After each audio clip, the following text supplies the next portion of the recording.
So derivation of the collective Hamiltonian ਦੀ ਆਪਾਂ ਗੱਲ ਕਰ ਰਹੇ ਸੀਗੇ ਬਿਕੋਜ਼ ਆਪਾਂ ਕਲੈਕਟਿਵ ਮੋਸ਼ਨ ਦੀ ਗੱਲ ਕਰ ਰਹੇ ਹਾਂ ਅਦਰ ਦੈਨ ਦੀ ਸਫੈਰੀਕਲ ਸ਼ੈਲ ਮਾਡਲ। ਦੀ ਸਫੈਰੀਕਲ ਸ਼ੈਲ ਮਾਡਲ ਦੇ ਵਿੱਚ ਸਿਰਫ ਜਿਹੜੇ ਮੈਜਿਕ ਨੰਬਰ ਹੈ ਜਾਂ ਉਹਨਾਂ ਦੇ ਨੇੜੇ ਜਿਹੜੇ ਸੈਲ ਕਲੋਜ਼ਰ ਹੋ ਜਾਂਦਾ ਹੈ ਉਹਦੇ ਨੇੜੇ ਤੇੜੇ ਵਾਲੇ ਜਿਹੜੇ ਹੈਗੇ ਆ ਲੈਵਲ ਹੈ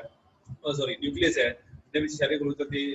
ਨੀਅਰ ਬਾਈ ਨਿਊਕਲੀਅਸ ਲਾਈ ਕਰਦੇ ਆ ਤਾਂ ਉਸ ਕੇਸ ਵਿੱਚ ਜਿਹੜੀ ਸ਼ੈਲ ਮਾਡਲ ਐਕਸਾਈਟੇਸ਼ਨ ਹੈ ਕਾਫੀ ਵਧੀਆ ਐਕਸਪਲੇਨ ਹੋ ਜਾਂਦੀ ਹੈ। ਲੇਕਿਨ ਅਗਰ 170 150 ਮਾਸ ਰੀਜਨ ਦੇ ਵਿੱਚ ਚਲੇ ਜਾਈਏ ਤਾਂ ਉੱਥੇ ਆਪਣੇ ਕੋਲ ਕਲੈਕਟਿਵ ਐਕਸਾਈਟੇਸ਼ਨ ਦੇਖਣ ਨੂੰ ਮਿਲਣਗੀ ਹੈ ਜਿੱਥੇ ਵਿੱਚ ਮੋਰ ਦੈਨ 1 ਨਿਊਕਲੀਅਨ ਜਾਂ ਮੋਰ ਦੈਨ 1 ਬੈਲੈਂਸ ਨਿਊਕਲੀਅਨ ਜਿਹੜੇ ਹੈਗੇ ਉਹ ਪਾਰਟਿਸਿਪੇਟ ਕਰਦੇ ਆ ਹੋਰ ਵੀ ਕੰਟਰੀਬਿਊਟ ਕਰਦੀ ਹੈ ਇਸ ਚੀਜ਼ ਦੇ ਵਿੱਚ ਇਸ ਕਰਕੇ ਜਿਸ ਨੂੰ ਆਪਾਂ ਸ਼ੈਲ ਮਾਡਲ ਦੇ ਨਾਲ ਐਕਸਪਲੇਨ ਨਹੀਂ ਕਰ ਪਾਉਂਦੇ। ਸੋ ਉਸ ਚੀਜ਼ ਨੂੰ ਟੇਕ ਕੇਅਰ ਕਰਨ ਦੇ ਲਈ ਆਪਣੇ ਕੋਲ ਕਲੈਕਟਿਵ ਐਕਸਾਈਟੇਸ਼ਨ ਦਾ ਕੋਈ ਕਨਸੈਪਟ ਹੁੰਦਾ ਜਿਹਦੇ ਵਿੱਚ ਸਾਰੇ ਨਿਊਕਲੀਅਸ ਪਾਰਟਿਸਿਪੇਟ ਕਰਨਗੇ। ਸੋ ਇਸ ਚੀਜ਼ ਦਾ ਕਨਸੈਪਟ ਕੀ ਹੈ ਬੇਟਾ ਆਲਮੋਸਟ ਨਿਊਕਲੀਅਸ ਨੂੰ ਆਪਾਂ ਸੁਪਰ ਫਲੂਇਡ ਦੀ ਤਰ੍ਹਾਂ ਟ੍ਰੀਟ ਕਰਦੇ ਹਾਂ ਕਿ ਆਲ ਦੀ ਮੋਲੀਕੂਲਸ ਜਿਸ ਤਰ੍ਹਾਂ ਆਪਣੇ ਕੋਲ ਰੈਂਡਮ ਮੋਸ਼ਨ ਦੇ ਵਿੱਚ ਹੁੰਦੇ ਆ ਉਸੇ ਤਰ੍ਹਾਂ ਰੈਂਡਮ ਮੋਸ਼ਨ ਦੇ ਵਿੱਚ ਆਪਾਂ ਇਹਨਾਂ ਨੂੰ ਯੂਜ਼ ਕਰਕੇ ਆਪਾਂ ਵਾਈਬ੍ਰੇਸ਼ਨ ਨੂੰ ਇਵੋਲਵ ਕਰਨ ਦੀ ਗੱਲ ਕਰਾਂਗੇ ਕਿ ਨਿਊਕਲੀਅਰ ਜਿਹੜੀ ਸਰਫੇਸ ਹੈ ਨਿਊਕਲੀਅਸ ਦੀ ਸਰਫੇਸ ਵਾਈਬ੍ਰੇਟ ਕਰਦੀ ਹੈ ਉਹ ਬਲਜਿੰਗ ਇਫੈਕਟ ਹੋ ਸਕਦਾ ਹੈ ਉਹ ਤੁਹਾਡੇ ਕੋਲ ਰੋਟੇਸ਼ਨਲ ਇਫੈਕਟ ਹੋ ਸਕਦਾ ਹੈ ਜਾਂ ਟਾਈਡਲ ਵੇਵਸ ਹੋ ਸਕਦੀਆਂ ਤੇ ਕਿਸੇ ਤਰ੍ਹਾਂ ਦਾ ਇਫੈਕਟ ਜਿਸ ਨੂੰ ਆਪਾਂ ਟੇਕ ਕੇਅਰ ਕਰ ਸਕੀਏ ਨਿਊਕਲੀਅਰ ਸਰਫੇਸ ਵਾਈਬ੍ਰੇਸ਼ਨ ਦੇ ਕੇਸ ਵਿੱਚ ਜਿਸ ਤਰ੍ਹਾਂ ਆਇਨਸਟਾਈਨ ਨੇ ਕੀ ਕੀਤਾ ਸੀਗਾ ਕਿ ਆਇਨਸਟਾਈਨ ਨੇ ਜਨਰਲ ਥਿਊਰੀ ਆਫ ਰਿਲੇਟੀਵਿਟੀ ਬਣਾਈ ਸੀ using a space time fabric just like ਕੱਪੜਾ ਹੈ ਇਹ ਜਸਟ ਇੱਕ ਕਲੋਥ ਹੈ ਇੱਕ ਸਿੰਪਲ ਪੀਸ ਆਫ ਕਲੋਥ ਹੈ ਉਹਦੇ ਵਿੱਚ ਕੀ ਹੈ ਅਗਰ ਆਪਣੇ ਕੋਲ ਡੈਂਸਿਟੀ ਜ਼ਿਆਦਾ ਹੋ ਜਾਏਗੀ ਤਾਂ ਉਹਦੇ ਵਿੱਚ ਬਲਜਿੰਗ ਇਫੈਕਟ ਆ ਜਾਏਗਾ। ਬਲਜਿੰਗ ਹੁੰਦਾ ਹੈ ਕਿ ਉਹ ਪਿੱਛੇ ਜਾਣ ਦਾ ਬੜਾ ਕੰਮ ਹੁੰਦਾ ਹੈ ਤਾਂ ਬਲਜਿੰਗ ਹੋ ਜਾਏਗੀ ਇੱਕ ਸਾਈਡ ਦੇ ਉੱਪਰ ਤਾਂ ਉਹਦੇ ਕਰਕੇ ਕੀ ਹੋਏਗਾ ਬਾਕੀ ਚੀਜ਼ਾਂ ਉਹਦੇ ਨਾਲ ਡੋਮੀਨੇਟ ਬਾਕੀ ਚੀਜ਼ਾਂ ਨੂੰ ਆਪਣੇ ਵੱਲ ਖਿੱਚਣ ਲੱਗ ਜਾਏਗਾ ਤੇ ਜਸਟ ਲਾਈਕ ਉਸ ਤਰ੍ਹਾਂ ਦਾ ਕੁਝ ਕਨਸੈਪਟ ਦਿੱਤਾ ਹੋਇਆ ਸੀ। ਇਸ ਤੇ ਵੀ ਆਪਣੇ ਕੋਲ ਇਦਾਂ ਕੁਝ ਕਨਸੈਪਟ ਹੈ ਕਿ ਜਿਹੜੀ ਸਰਫੇਸ ਹੈ ਸਰਫੇਸ ਦੇ ਵਿੱਚ ਬਲਜਿੰਗ ਇਫੈਕਟ ਆਣਗੇ ਆਪਣੇ ਕੋਲ ਕਿਸੇ ਜਗ੍ਹਾ ਹੋ ਸਕਦਾ ਹੈ ਕਿ ਆਪਣੇ ਕੋਲ ਬਾਰਟਨਬੋਲ ਦੀ ਟਰਮ ਵਿੱਚ ਹੋ ਜਾਏਗਾ ਲੈਮਡਾ ਇਕੁਅਲ ਟੂ 2 ਹੋ ਜਾਏ ਜਾਂ lambda equal to 3 the farm ਦੇ ਵਿੱਚ ਹੋ ਗਿਆ ਤਾਂ ਬਲਜਿੰਗ ਹੋਏਗੀ ਇਸ ਫਲੂਇਡ ਦੀ ਆਊਟ ਅਵੇ ਫਰੋਮ ਦੀ ਜਿਹਨੂੰ ਤੁਸੀਂ ਕਹਿੰਦੇ ਹੋ ਅਵੇ ਫਰੋਮ ਦੀ ਸਫੈਰੀਕਲ ਸਿਮੈਟਰੀ ਆਪਾਂ ਮੂਵ ਕਰ ਰਹੇ ਹਾਂ।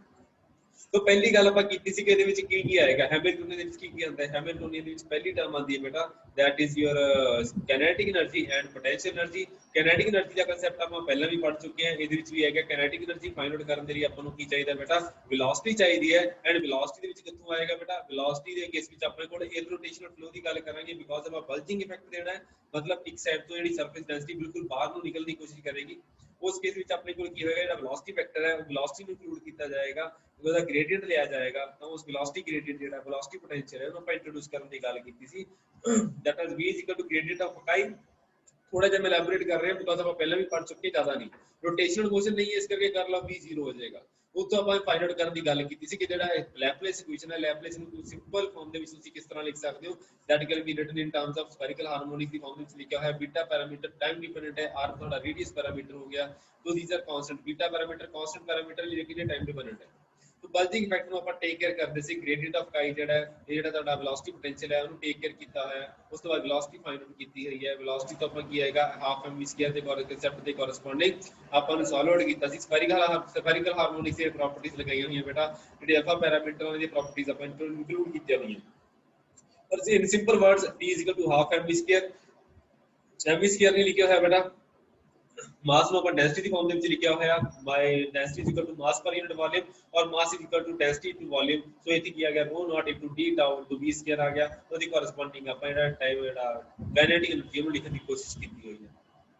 ਹੁਣ ਇਹਦੇ ਵਿੱਚ ਕੀ ਹੈ ਕਾਈਨੈਟਿਕ ਐਨਰਜੀ ਜਿਹੜੀ ਹੈ ਬਹੁਤ ਜਿਹੜੀ ਤੁਹਾਡੇ ਕੋਲ ਕੀ ਹੈ v ਸਕੁਅਰ ਆ ਜਾਂਦਾ ਹੈ ਉਹਨੂੰ ਤੁਸੀਂ ਸੋਲਵ ਆਊਟ ਕਰਕੇ ਸਿੰਪਲੀਫਾਈਡ ਫਾਰਮ ਦੇ ਵਿੱਚ ਜਿਹੜਾ ਅਗਰ ਨੋਟ ਕਰਨ ਦੀ ਗੱਲ ਕਰੋਗੇ ਐਮਟੀ ਫਾਲ ਦੇ ਸਰਲ ਲਿਟਰੇਚਰ ਦਿੱਤਾ ਹੋਇਆ ਲੇਕਿਨ ਜ਼ਿਆਦਾ ਤੋਂ ਜ਼ਿਆਦਾ ਡਿਟੇਲ ਕਰਨ ਦੀ ਲੋੜ ਨਹੀਂ ਹੈ ਆਪਾਂ ਸਿਰਫ ਸਰਫੇਸ ਸਕ੍ਰੈਚ ਕਰਨੀ ਹੈ we need physics rather than mathematics. ਇਸ ਕੇਸ ਦੇ ਵਿੱਚ t is equal to 1 half p lambda alpha lambda mu the dots ਦੀ c ਸਕੁਅਰ ਹੋ ਗਿਆ ਬੇਟਾ half m into v square ਦਾ ਕਨਸੈਪਟ ਹੈ ਉਹੀ ਚੀਜ਼ ਆਪਾਂ ਇੱਥੇ ਲੈ ਕੇ ਚੱਲਾਂਗੇ ਐਂਡ b ਪੈਰਾਮੀਟਰ ਜਿਹੜਾ ਬੀਟਾ ਪੈਰਾਮੀਟਰ ਹੈ that is lambda raised to power -1 ਤੇ rho naught and r naught raised to power 5 r ਤੁਹਾਡਾ ਰੇਡੀਅਸ ਹੋ ਗਿਆ ਬੇਟਾ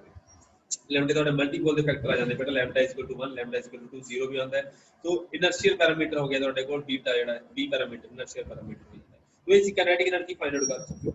ਉਸ ਤੋਂ ਬਾਅਦ ਆ ਜਾਂਦਾ ਬੇਟਾ ਆਪਣੇ ਕੋਲ ਪੋਟੈਂਸ਼ੀਅਲ એનર્ਜੀ ਦਾ ਕਨਸੈਪਟ ਉਸ ਵੇਲੇ ਜਿਹੜਾ ਆਂਦਾ ਹੈ ਉਹਦੇ ਵਿੱਚ ਦੋ ਤਰ੍ਹਾਂ ਦੀ terms ਆਣਗੀਆਂ one will be corresponding to potential energy due to Coulomb force and second one will be surface imperfections। एक मिनट बेटा लाइट चली गई अपने को बीएस वाले बात करें बच्चे ने नहीं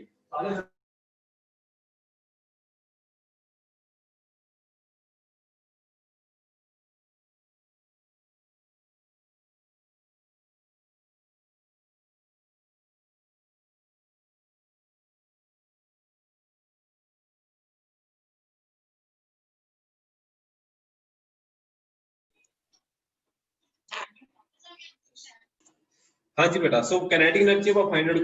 ਕਰ ਚੁੱਕੇ ਹਾਂ। ਉਸ ਤੋਂ ਬਾਅਦ ਪੋਟੈਂਸ਼ੀਅਲ એનર્ਜੀ ਦਾ ਕਨਸੈਪਟ ਗੱਲ ਕਰਨੀ ਹੈ। ਪੋਟੈਂਸ਼ੀਅਲ એનર્ਜੀ ਦੇ ਵਿੱਚ ਦੋ ਟਰਮਸ ਹੋਣਗੀਆਂ, one will be due to coulomb force, second one will be due to surface fluctuation, because nucleus the surface ਜਿਹੜੀ ਹੈ ਵਾਈਬ੍ਰੇਟ ਕਰ ਰਹੀ ਹੈ। ਸਰਫੇਸ ਦੇ ਵਿੱਚ ਜਿਹੜਾ ਤੁਹਾਡੀ ਨਿਊਕਲੀਅਰ ਫਲੂਇਡ ਹੈ, ਨਿਊਕਲੀਅਰ ਫਲੂਇਡ ਉਹਦੇ ਵਿੱਚ ਬਲਜ ਆਊਟ ਕਰੇਗਾ। ਇਸ ਕਰਕੇ ਆਪਣੇ ਕੋਲ ਕੀ ਹੈ, ਆਪਣੇ ਕੋਲ ਸਰਫੇਸ ਇੰਪਰਫੈਕਸ਼ਨ ਕਰਕੇ ਜਿਹੜੀ એનર્ਜੀ ਆ ਰਹੀ ਹੈ ਸਰਫੇਸ એનર્ਜੀ ਨੂੰ ਟੇਕ ਕੇਅਰ ਕੀਤਾ ਜਾਏਗਾ। ਸੋ ਦੋ ਟਰਮਸ ਆ ਗਈਆਂ, one will be due to coulomb force, coulomb energy, second one will be due to surface energy। surface energy the concept ਕੀ ਹੈ ਬੇਟਾ, surface parameter and area vector ਜਿਹੜਾ ਹੈ, area vector ਜਿਹੜਾ ਕਿ theta and phi ਦੇ ਉੱਪਰ depend ਕਰੇਗਾ, ਉਸ ਚੀਜ਼ ਨੂੰ ਆਪਾਂ ਲੈ ਕੇ ਚੱਲਾਂਗੇ। ਤੇ ਸਾਰੇ ਪੈਰਾਮੀਟਰ theta and phi ਦੇ ਡਿਪੈਂਡੈਂਟ ਨੇ, ਬਿਕਾਜ਼ ਸਰਫੇਸ ਆਪਣੀ ਵਾਈਬ੍ਰੇਟ ਕਰੇਗੀ। where the integral extends over the whole area of the nucleus surface, the component can be expressed। जो ਤੁਹਾਡੇ ਕੋਲ ਕੀ ਹੈ ਬੇਟਾ, ਜਿਹੜਾ ਏਰੀਆ ਵੈਕਟਰ ਹੈ, area vector can be written in terms of ਤੁਹਾਡੇ ਕੋਲ spherical harmonics ਹੈ। spherical harmonics ਨੂੰ ਛੋਟਾ ਕਰਕੇ ਲਿਖਿਆ ਹੋਇਆ alpha lambda into mu, ਜਿਹੜਾ y lambda mu ਦੇ corresponding theta phi ਆਉਂਦਾ ਹੈ, ਉਹ ਸਾਰਿਆਂ ਨੂੰ ਕਲੱਬ ਕਰਕੇ zeta ਦੇ ਫਾਰਮ ਦੇ ਵਿੱਚ ਲਿਖਿਆ ਹੈ, ਛੋਟਾ ਜਿਹਾ r0 plus theta sorry। ਸੋ ਡੀਏ ਆਪਣੇ ਕੋਲ ਇਸ ਫਾਰਮ ਦੇ ਵਿੱਚ ਆ ਜਾਏਗਾ ਬੇਟਾ। ਤੁਸੀਂ ਇਹਨੂੰ ਲਿਖਣਾ ਜ਼ਿਆਦਾ ਡਿਟੇਲ ਦੇ ਵਿੱਚ ਨਹੀਂ ਜਾਣਾ, ਸਿਰਫ ਸਰਫੇਸ ਸਕ੍ਰੈਚਿੰਗ ਹੈ। ਜਿਹੜੀ ਸਰਫੇਸ એનર્ਜੀ ਹੈ ਇਸ ਫਾਰਮ ਦੇ ਵਿੱਚ ਲਿਖੀ ਹੋਈ ਹੈ, ਜਿਹਦੇ ਵਿੱਚ ਜਿਹੜਾ ਤੁਹਾਡਾ ਏਰੀਆ ਵੈਕਟਰ ਹੈ, ਏਰੀਆ ਵੈਕਟਰ ਇਸ ਫਾਰਮ ਦੇ ਵਿੱਚ ਲਿਖਿਆ ਹੋਏਗਾ। तो ਸਰਫੇਸ એનર્ਜੀ ਜਿਹੜੀ ਹੈ ਜਦੋਂ ਦੇ ਵਿੱਚ ਵੈਲਿਊ ਵਗੈਰਾ ਫਿਲ ਆਊਟ ਕਰੋਗੇ ਤਾਂ ਅਲਟੀਮੇਟਲੀ ਤੁਹਾਡੇ ਕੋਲ ਸੋਲਵ ਕਰਕੇ ਇਸ ਤਰ੍ਹਾਂ ਦਾ ਕੁਝ ਪੈਰਾਮੀਟਰ ਬਚੇਗਾ, ਬਿਕੋਜ਼ ਸਰਫੇਸ એનર્ਜੀ ਹੈ ਤੁਹਾਡੇ ਕੋਲ ਅਲਫਾ ਸਕੁਅਰ ਹੀ ਆਏਗਾ, ਅਲਫਾ ਡਾਟ ਸਕੁਅਰ ਨਹੀਂ ਆਏਗਾ, ਬਿਕੋਜ਼ ਪੋਟੈਂਸ਼ੀਅਲ એનર્ਜੀ ਹੈ। Just like half m into omega square x square ਵਾਲਾ ਕੰਮ ਹੈ, just like that। So lambda c lambda raised to c lambda s, so s ਤੁਹਾਡਾ surface parameter ਹੈ r0 square s into lambda minus 1 lambda plus 2, lambda ਤੁਹਾਡਾ multiple factor ਹੈ ਬੇਟਾ। ਉਸ ਤੋਂ ਬਾਅਦ ਆ ਜਾਂਦੀ ਹੈ ਕਿ ਕੂਲਮ એનર્ਜੀ। तो ਕੂਲਮ એનર્ਜੀ ਜਿਹੜੀ ਹੈ ਬੇਟਾ, ਕੂਲਮ ਆਪਾਂ ਨੂੰ ਕੀ ਕਰਨਾ ਪਏਗਾ, ਕੂਲਮ ਇੰਟਰੈਕਸ਼ਨ ਕਰਵਾਉਣ ਦੇ ਲਈ ਦੋ ਚਾਰजेस ਚਾਹੀਦੇ, ਇਸ ਕਰਕੇ ਆਪਾਂ ਨਿਊਕਲੀਅਰ ਵੋਲਿਊਮ ਕੰਸੀਡਰ ਕਰਾਂਗੇ τ1 ਐਂਡ τ2 ਕੰਸੀਡਰ ਕਰਾਂਗੇ। ਰੀਜਨਲ ਲੋਕਲ ਰੀਜਨ ਕੰਸੀਡਰ ਕੀਤਾ ਜਾਏਗਾ, that will be τ1 and τ2 inside the nuclear surface. ਉਹਨਾਂ ਦਾ ਜਿਹੜਾ ਸਮਾਲ ਵੋਲਿਊਮ ਹੋਏਗਾ dτ1, that will be r square dr d omega, and ਜਿਹੜਾ ਕਿ ਥੀਟਾ ਓਮੇਗਾ ਦੇ ਵਿੱਚ ਵੀ ਤੁਹਾਡੇ ਕੋਲ ਥੀਟਾ ਫਾਈ ਦੀ ਡਿਪੈਂਡੈਂਸ ਹੋਏਗੀ ਬੇਟਾ। dτ2 will be equal to r square dr2 and d omega 2 ਦੇ ਕੋਰਸਪੋਂਡਿੰਗ ਆਏਗਾ। Potential energy due to coulomb force है, पोटेंशियल एनर्जी इस करके 1/r ਦੀ डिपेंडेंस होएगी rather than r square. So total coulomb energy of the entire charge distribution can be calculated by carrying out the integration over dτ1 and dτ2, where each integration proceeds over the entire volume of the charge distribution। So potential energy है, इस करके अपन सारी nucleus surface के ऊपर इन्होंने integrate करांगे and ultimately अपने को अगर स्फेरिकल न्यूक्लियस होएगा तो इस तरह का रिजल्ट होएगा, जेड़ा कि दिखता है that is a divided by b z into e the whole square divided by r0 the corresponding parameter है। अगर d ओमेगा का इंटीग्रेशन करोगे total volume it is 4/3 pi r0 cube. तो अगर अपने को minimum multipole that is spherical nucleus है, lambda is equal to 0 case है, तो इस तरह का रिजल्ट अपने को दिखना चाहिए। अगर लैम्डा नॉन जीरो है तो that is 1 2 and so on, उस केस में ਤੁਹਾਡੇ को थीटा फाई ਦੀ डिपेंडेंस आएगी। इस करके अपने को की है, अगर हम एक्सपेंड करोगे तो -3/4 pi z e the whole square divided by r0 lambda minus 1 2 lambda plus 1 and d lambda mu ਦੇ corresponding अपने को ਜਿਹੜੇ ਪੈਰਾਮੀਟਰ ਆਣਗੇ। ਸੋ ਇਹ b ਸਕੁਅਰ ਅਲਫਾ ਸਕੁਅਰ ਦੇ ਉੱਪਰ ਡਿਪੈਂਡ ਕਰੇਗੀ ਰਾਦਰ ਦੈਨ ਅਲਫਾ ਡਾਟ। हम ऑलरेडी दस चुके हैं। नेगेटिव साइन की है बेटा, नेगेटिव साइन शो करेगा कि अट्रैक्टिव है, फोर्स वाली अट्रैक्टिव होएगी।